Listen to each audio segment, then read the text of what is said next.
ഇന്നത്തെ മന്ത്രി ജി.ആർ. അനിൽ ഇപ്പോൾ നമ്മോടൊപ്പം ടെലിഫോൺ ലൈനിൽ ചേരുന്നു. നമസ്കാരം സർ.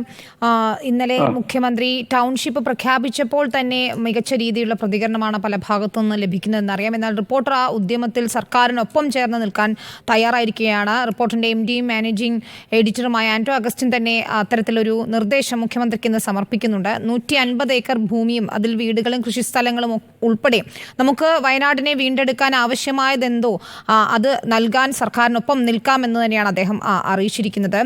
താങ്കളുടെ ഒരു പ്രതികരണം എന്താണ് ഇക്കാര്യത്തിൽ? വയനാടുണ്ടായ ദുരന്തത്തെ നേരിടുന്ന കാര്യത്തിൽ ഗവൺമെന്റ് ലോകത്തിന് മാതൃകയായിട്ടുള്ള പ്രവർത്തനമാണ് നടത്തി വരുന്നത്. ആ വിഷയങ്ങളും അതോടൊപ്പം തന്നെ അവിടുത്തെ പ്രശ്നങ്ങളും വസ്തുതകളെല്ലാം ജനങ്ങളെയും നാടിനെയും അറിയിക്കാൻ മാധ്യമങ്ങൾ വിശേഷിച്ച് റിപ്പോർട്ടർ ചാനൽ നടത്തിയ പ്രവർത്തനം ഏവർക്കും അറിയുന്നതാണ്. നിരവധിയായ പ്രവർത്തകരാണ് റിപ്പോർട്ടർ ചാനലിന് വേണ്ടി വിവിധ കേന്ദ്രങ്ങളിലെ ഓരോ ചെറുതും വലുതുമായ പ്രശ്നങ്ങൾ പുറത്തു കൊണ്ടുവരാനും ശ്രദ്ധയിൽപ്പെടുത്താനും ശ്രമിച്ചത്. അതെല്ലാം ഗവൺമെന്റ് നല്ല വീക്ഷണമാണ് അക്കാര്യത്തിൽ സ്വീകരിച്ചത്. ഇപ്പോൾ റിപ്പോർട്ടർ ചാനൽ എടുത്തിരിക്കുന്ന ഈ വയനാടിനെ ചേർത്ത് നിർത്താൻ എടുത്തിരിക്കുന്ന ആ നിലപാട് സ്വാഗതാർഹമാണ്. എല്ലാ മാധ്യമങ്ങളും നാടിന്റെ പുരോഗതിക്കും നാട്ടിലെ ജനതയുടെ സംരക്ഷണത്തിനും ഇതുപോലുള്ള ഘട്ടങ്ങൾ വിശേഷിച്ചും ആ നിലയിൽ ഉയർന്നു പ്രവർത്തിക്കാൻ തയ്യാറാകുന്നതിന്റെ മാതൃകയാണ് റിപ്പോർട്ടർ ചാനൽ കാട്ടിയിരിക്കുന്നത്. ആ പ്രവർത്തനങ്ങളെ ഗവൺമെന്റും ബഹുമാന്യനായ മുഖ്യമന്ത്രിയും വളരെ വളരെ ഗൗരവത്തോടെ തന്നെ ഞങ്ങൾ കാണുമെന്നുള്ള കാര്യം സൂചിപ്പിക്കുകയാണ്. അഭിനന്ദനാർഹമായ പ്രവർത്തനമാണെന്നാണ് സൂചിപ്പിക്കാനുള്ളത്. മിനിസ്റ്റർ, ഇതിപ്പോൾ 150 ഏക്കർ സ്ഥലത്തിൽ അത്തരത്തിലൊരു ടൗൺഷിപ്പ് സാധ്യം ആകുമോ?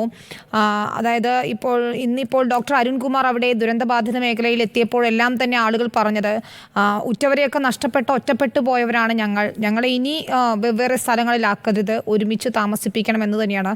നമുക്കറിയാം, പ്രളയം ഉൾപ്പെടെ ഉണ്ടായപ്പോൾ നമ്മൾ മാറ്റി താമസിപ്പിച്ചവരെല്ലാം തന്നെ പലയിടങ്ങളിലായി ചിതറിപ്പോയി. ഇതിപ്പോൾ ഞങ്ങൾ ഒരുമിച്ച് നിൽക്കാൻ, ഞങ്ങളെ ചേർത്ത് പിടിക്കാൻ ഞങ്ങളെ ഉള്ളൂ എന്നൊരു അത്തരത്തിലുള്ള പ്രതികരണമാണ് ലഭിച്ചുകൊണ്ടിരുന്നത്. ഈ ടൗൺഷിപ്പ് എന്നത് ഒരു മികച്ച ആശയമായിരുന്നു സർക്കാരിൻ്റെത്. അവിടെ എത്രത്തോളം സ്ഥലങ്ങളിൽ ഇത് വേണ്ടി വരും, എത്രയധികം ആളുകളെ താമസിപ്പിക്കണം എന്നൊക്കെയുള്ള കാര്യങ്ങൾ നമുക്കിനി പരിശോധിച്ച് വരേണ്ടതാണ്.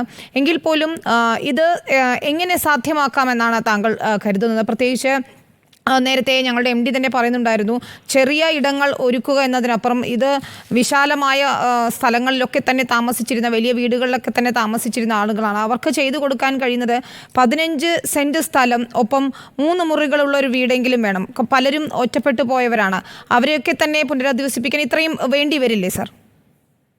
എല്ലാ സാധ്യതകളും ഗവൺമെന്റ് ആരായുകയാണ്. ആ വിഷയത്തെ സംബന്ധിച്ച് അന്തിമമായിട്ടുള്ളൊരു അഭിപ്രായം പറയാൻ ഞാൻ പ്രാപ്തനല്ല.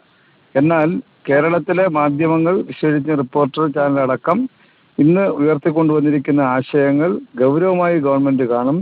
പ്രായോഗികമായി സാങ്കേതിക വിദഗ്ധരുടെ അറിവും അതിനനുസരിച്ചുള്ള നിർദ്ദേശങ്ങൾ കൂടെ കണക്കിലെടുത്തുകൊണ്ട് മാത്രമേ നമുക്ക് അതിൻ്റെ പ്രവർത്തനങ്ങൾ യാഥാർത്ഥ്യമാക്കാൻ കഴിയൂ. ഗവൺമെന്റ് ഈ വിഷയത്തിൽ ജനങ്ങളോടൊപ്പമാണ് എന്നതിൻ്റെ ഏറ്റവും നല്ല ഉദാഹരണമാണ് സംയോജിതമായി മുഖ്യമന്ത്രിയുടെ ഇടപെടലുകളും പ്രഖ്യാപനങ്ങളും അതിനെ സംബന്ധിച്ചുള്ള പ്രവർത്തനങ്ങളും എന്നുള്ള കാര്യമാണ് ഇപ്പോൾ സൂചിപ്പിക്കാനുള്ളത്.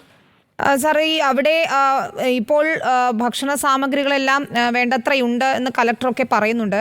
പക്ഷേ ഇവരെ ഇനി നമ്മൾ മറ്റിടങ്ങളിലേക്ക്, ഈ ക്യാമ്പുകളൊക്കെ അവസാനിപ്പിച്ച് മറ്റിടങ്ങളിലേക്ക് കൊണ്ടുപോകുമ്പോൾ, അല്ലെങ്കിൽ ക്യാമ്പുകളിൽ റേഷൻ വിതരണം നടത്തുന്നുണ്ട് ഭക്ഷ്യവകുപ്പ് എന്നറിയാം, അല്ലെങ്കിൽ ഈ ഒറ്റപ്പെട്ടു പോയവരുണ്ട്, ഇനി വീടുകൾ ഒരു ഭാഗമൊക്കെ തകർന്നു നിൽക്കുന്നവരുണ്ട്. അങ്ങനെ ഉള്ളവർക്ക് എന്ത് സഹായം ഭക്ഷ്യവകുപ്പിന് നൽകാൻ കഴിയുമെന്നാണ് താങ്കൾ കരുതുന്നത്? ഇല്ല, ആ വിഷയങ്ങളിലെല്ലാം ഗൗരവമായി നിരന്തരം പ്രശ്നങ്ങൾ മനസ്സിലാക്കി ഇടപെടാനാണ് ക്യാബിനറ്റിന് ഒരു സബ് കമ്മിറ്റി തന്നെ ഗവൺമെന്റ് രൂപം കൊടുത്തത്. അവിടെ അവരെല്ലാം ക്യാമ്പ് ചെയ്യുകയാണ്. ആ പ്രാഥമിക ആവശ്യങ്ങൾ പരിഹരിക്കാൻ ഗവൺമെന്റിന്റെ എല്ലാ സംവിധാനങ്ങളും ഒരുക്കിയിട്ടുണ്ട്. ഇനി വരുന്ന ദിവസങ്ങളിൽ ക്യാമ്പിൽ നിന്ന് വീട്ടിലേക്ക് എത്തുമ്പോൾ, അല്ലെങ്കിൽ ബന്ധുവീട്ടിലേക്ക് എത്തുമ്പോൾ എങ്ങനെ ആകണമെന്നതിനെ സംബന്ധിച്ചും ഗവൺമെന്റിന് ധാരണ ഉണ്ടാക്കാനാണ് ഉദ്ദേശിക്കുന്നത്. ഭക്ഷ്യ കാര്യത്തിൽ ഒരു ആശങ്കയും വേണ്ട എന്ന് ഞങ്ങൾ നേരത്തെ തന്നെ ആ നടപടി സ്വീകരിച്ചുകൊണ്ട് പറഞ്ഞു. ആ ജില്ലയിലെ ഓഗസ്റ്റ് മാസത്തെ ഭക്ഷ്യധാന്യങ്ങളുടെ വിതരണത്തെ സംബന്ധിച്ച് എല്ലാ ഷോപ്പുകളിലും അത് കൃത്യമാക്കിയിട്ടുണ്ട്. അതുകൊണ്ടാണ് ഒരു ആശങ്കയും വേണ്ടെന്ന് പറഞ്ഞത്. ശരി, താങ്ക് യു മിനിസ്റ്റർ. മനസ്സിലായി. താങ്കൾ കൃത്യമായി തന്നെ അതിൽ ഇടപെടുന്നുണ്ടെന്ന് മനസ്സിലായി. സർക്കാരും ഭക്ഷ്യവകുപ്പും ആവശ്യമായതെല്ലാം അവിടെ എത്തിക്കുന്നുണ്ട്, ഭക്ഷ്യസാമഗ്രികൾ.